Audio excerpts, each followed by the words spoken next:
అలాంటి కఠినమైన నోములు చాలా మంది నోచారు. ఈ అమ్మాయి ఎవరో ఏదో బలమైన సంకల్పంతోనే ఈ నోము నోచినట్టుంది. అందుకే ఆ నాగదేవత ఆశీర్వాదం ఆ అమ్మాయికి లభించింది. అవును గురుజీ. నాకు తెలుసు భైరవరాజు, ఈ ఏడు నీకు అనుకూలంగా జరగబోతోందని, ఏదో మహత్తర సమయం ఒకటి రాబోతోందని. అందుకే ఈ ఏడాది నీకు ఖచ్చితంగా నాగమణి దక్కబోతుందని హామీ ఇస్తున్నాను. చాలా చాలా సంతోషం గురుజీ. అప్పుడే ఆనందపడిపోకు భైరవరాజు, ఇంకా మనం చెయ్యడానికి చాలా ఉంది. ఏం చెయ్యాలి గురుజీ? ఆలయంలో మంగళహారతి ముగిసి ఆలయ గంటలు 3 సార్లు మోగిన వెంటనే ఆ నాగదేవత బయటకొస్తుంది. ఆ సమయంలోనే నేను గరుడ బంధనంతో ఆ నాగదేవతను బంధిస్తాను. దానితో నువ్వు ఆ నాగమణిని సునాయాసంగా దక్కించుకోవచ్చు. ఒక్కసారి ఆ నాగమణి నీ చేతికి చిక్కిందా, నువ్వు అపర శక్తిమంతుడు అవుతావు. అలాగే గురుజీ, మీరు చెప్పిందే నేను చేస్తాను. రేయ్, పదండ్రా.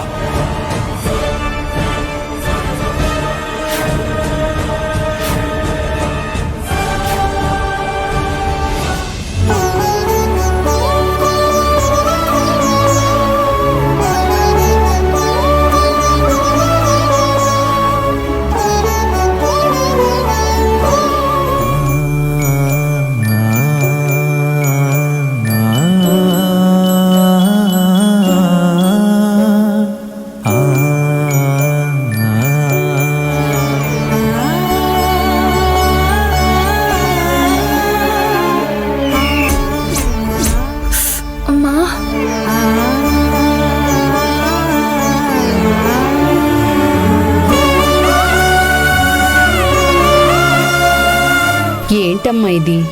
నీకు మనసులో ఎంత బలమైన సంకల్పమైనా ఉండొచ్చు, దానికోసం ఇంత సాహసం చేస్తావా? అంత సాహసం చేశాను కాబట్టే కదమ్మా ఆ నాగదేవత ఆశీర్వాదం దొరికింది. నువ్వు నిజంగా చాలా గ్రేట్ అక్క. నూటికో కోటికో ఒక్కరికి మాత్రమే దక్కే అదృష్టమిది. అది నీకు దక్కింది.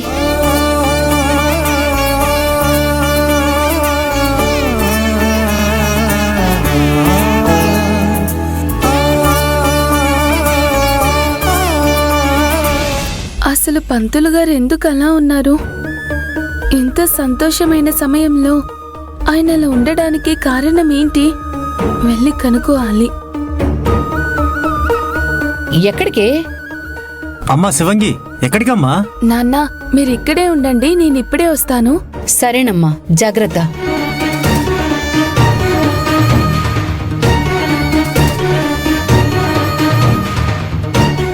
ఇప్పుడే వస్తానరా. ఏయ్ శివంగి, ఏంటి అంత కంగారుగా ఎక్కడికి వెళ్తున్నావు? అరే రిషిత్, తప్పుకో, నేనొక ముఖ్యమైన పని మీద వెళ్తున్నాను. అదేంటో నాకు చెప్తే నా వంతు సాయం నేను కూడా చేస్తాను కదా. సరే, చెప్పే అంతవరకు ఊరుకునేలా లేవు కదా. చెప్పు చెప్పు చెప్పు చెప్పు.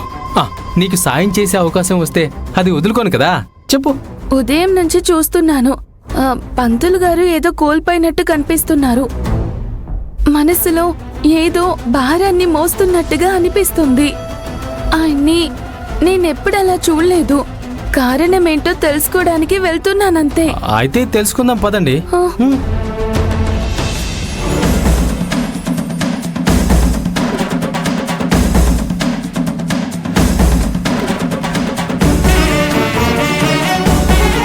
అమ్మా, ఆపదొస్తుంది, ఆపదొస్తుంది, ఆపదొస్తుంది. ఎవరికమ్మా? నాగదేవత పుట్టకి ఆపదొస్తుంది, చెట్టుకి ఆపదొస్తుంది, నాగదేవతకి ఆపదొస్తుంది, ఈ ఆలయానికి ఆపదొస్తుంది. నువ్వు చెప్పింది నిజమే తల్లి. ఆపద రాబోతుండడం కాదు, ఆపద వచ్చేసింది. ఏం మాట్లాడుతున్నారు పంతులు గారు? అవును తల్లి, నాగదేవతకి, నాగదేవత పుట్టకి ఆపదొచ్చింది తల్లి. ఈ ఆలయానికి ఆపదొచ్చింది.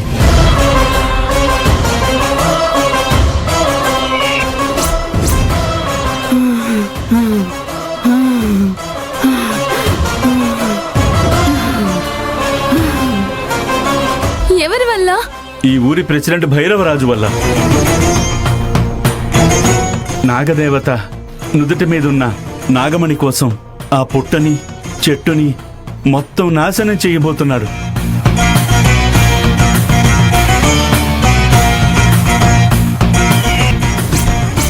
నాకు తెలిసిన ఆ నిజం బయట పెడితే నా భార్య పిల్లల్ని చంపేస్తానని భయపెట్టాడు. అందుకే ఏం మాట్లాడలేకపోయాను. నాగదేవతని రక్షించుకోలేక ఇలా నిశ్శబ్దంగా ఉన్నాను.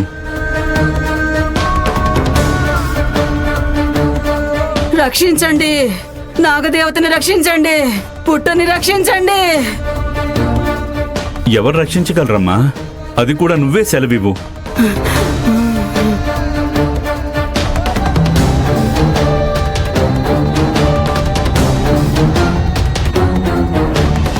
నువ్వే కాపాడాలి. నాగమ్మను కాపాడే శక్తి నీకే ఉంది. నాగదేవతను నువ్వే కాపాడాలి. ఆ శక్తి నీకే ఉంది తల్లి.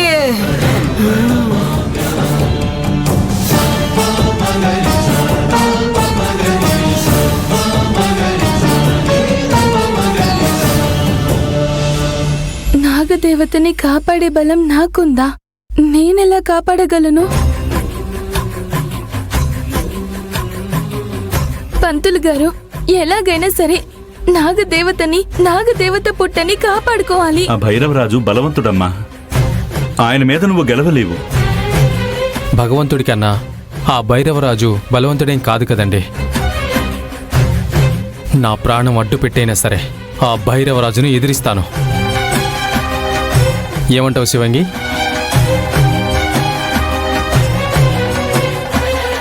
పుట్ట పెకిలించి ఆ నాగదేవతని బయటికి లాగండి.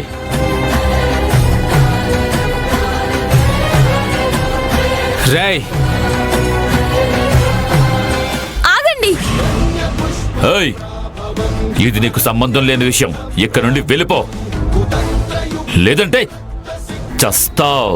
పెద్దవారు, దురాశ దుఃఖానికి చేటు అనే విషయం చిన్నప్పుడు మీకు నేర్పించలేదా? ఏ, నువ్వు నేర్పిస్తావా? రేయ్, ఆ చెట్టు నరికి ఆ పొట్టలోని పాముని బయటికి తండి. ఆగండి. నాగదేవతతో ఆటలాడుతున్నారు. నామరూపాలు లేకుండా పోతారు. భయం ఉన్నవాడినే అయితే బరిలోకి దిగేవాడినే కాదు. బరిలోకి దిగిన ప్రతి ఒక్కడు గెలుపుతోనే వెళ్ళడు.